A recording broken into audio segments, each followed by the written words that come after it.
Maswerteng hapon po mga ka-STL. Narito na po ang resulta ng STL Batangas para sa araw na to. 2nd February 22, 2026. Araw ng linggo. Naway ang mga natayaan nyo pong mga numero kanina ay manalo nawa ngayong hapong ito 4:30 PM. Kaya't kunin nyo na po ang inyong mga ticket. Narito na po ang resulta.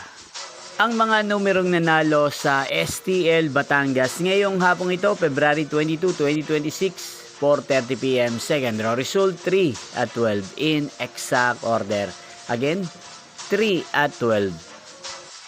At ngayong hapong ito sa STL Batangas, atin pong i-shoutout si Kuya Bobby ng Batangas. Shoutout po sa inyo Kuya Bobby, sana po ay nasa maayos kayong kalagayan. At sa lahat po ng mga taga Batangas, shoutout po sa inyong lahat. Magkita-kita pong muli tayo mamayang 8:30 PM para sa third draw result ng STL Batangas.